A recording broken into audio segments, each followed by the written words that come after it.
పంట నష్టపోయిన రైతులను ఆదుకుంటామన్న సీఎం. బస్టాండ్ కోసం రోడ్డెక్కిన గ్రామస్తులు. ఇలాంటి టాప్ 10 తెలంగాణ వార్తలను ఇప్పుడు చూద్దాం.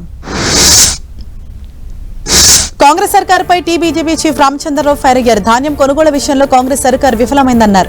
యాదాద్రి జిల్లా హన్మాపూర్లో పర్యటించిన ఆయన ధాన్యం కొనుగోలు కేంద్రాలను పరిశీలించారు. ధాన్యం కొనుగోలుపై రైతులతో మాట్లాడారు. ధాన్యం కొనుగోలుకు కేంద్రం నిధులిచ్చినా రాష్ట్ర సర్కారు మాత్రం కొనుగోలులో జాప్యం చేస్తోందని విమర్శించారు. తెలంగాణ రాజకీయాలు సరికొత్త పరిణామం చోటు చేసుకుంది. తెలంగాణ రక్షణ సేన పేరును అధికారికంగా కల్వకుంట్ల కవితకు కేటాయిస్తూ కేంద్ర ఎన్నికల సంఘం ఆమోదం తెలిపింది. మేరకు పార్టీ పేరును అధికారికంగా గుర్తిస్తూ ఎన్నికల సంఘం ఉత్తర్వులు జారీ చేసింది. ఇటీవల మేడ్చల్లోని అద్వై కన్వెన్షన్ లో ఈ నెల 25న నిర్వహించిన సమావేశంలో కల్వకుంట్ల కవిత తెలంగాణ రాష్ట్ర సేన పార్టీ పేరును ప్రకటించారు. నిజామాబాద్ జిల్లా ముప్కాల్ మండల కేంద్రంలో బస్టాండ్ కోసం నిర్మించే షెడ్డు నిర్మాణం విషయంలో పోలీసులు గ్రామస్తుల మధ్య వాగ్వాదం జరిగింది. తొలగించిన రేకులను మళ్లీ షెడ్డుపై ఏర్పాటు చేయడంతో రచ్చ మొదలైంది. దీంతో గ్రామస్తులందరూ రోడ్డుపై బైఠాయించి ధర్నా చేపట్టారు. ఇక్కడే షెడ్డును నిర్మించాలంటూ డిమాండ్ చేశారు. వికారాబాద్ జిల్లా పరిగిలో పెట్రోల్ కష్టాలు 4వ రోజుకు చేరాయి. పెట్రోల్ డీజిల్ కోసం వాహనదారులు పడుతున్న అవస్థలు అన్ని ఇన్ని కావు. బంకుల ముందు వందల సంఖ్యలో వాహనదారులు బారులు తీరారు. రైతులు సామాన్యులు ఖాళీ డబ్బాలతో గంటల తరబడి ఎదురు చూస్తున్నారు. స్టాక్ ఉన్నప్పటికీ కావాలని కృత్రిమ కొరత సృష్టిస్తున్నారని కొందరు సిబ్బందితో వాగ్వాదానికి దిగుతున్నారు.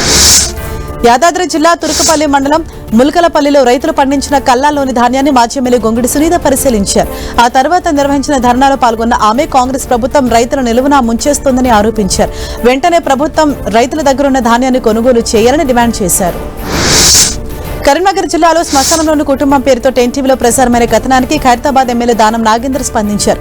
ఉరేసుకుని చనిపోయిన ఆటో కార్మికుడు శ్రీకాంత్ కుటుంబానికి సొంతలు లేకపోవడంతో వారం రోజులుగా శ్మశానంలోనే ఉంటున్నారు.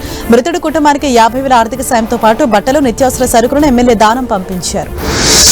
తన 32 ఏళ్ల పోలీస్ జీవితంలో అనేక అనుభవాలు, జ్ఞాపకాలు మిగిలిన డీజీపీ శివధర్ రెడ్డి అన్నారు. పదవీ విరమణ పొందుతున్న సందర్భంగా హైదరాబాద్ పోలీస్ అకాడమీలోని పరేడ్ గ్రౌండ్ లో పోలీసు ఉన్నతాధికారులు గౌరవ వీడ్కోలు పలికారు. పాత పోలీసు విధానాలతో పోలిస్తే ఇప్పటి పరిస్థితుల్లో పెద్ద మార్పులు వచ్చాయని తెలిపారు. జగిత్యాల జిల్లా ధర్మపురిలోని లక్ష్మీ నరసింహస్వామి ఆలయంలో నిర్వహిస్తున్న నవరాత్రి ఉత్సవాలు ముగింపు దశకు చేరుకున్నాయి. ఈ నెల 22 నుంచి ప్రారంభమైన ఈ ఉత్సవాలు అంగరంగ వైభవంగా కొనసాగుతున్నాయి. ఇవాళ్లతో ఉత్సవాలు ముగియనుండడంతో అర్చకులు ప్రత్యేక అభిషేకాది పూజలు నిర్వహించారు. ఈ కార్యక్రమంలో మంత్రి అడ్లూరు లక్ష్మణ్ కుమార్ పాల్గొన్నారు.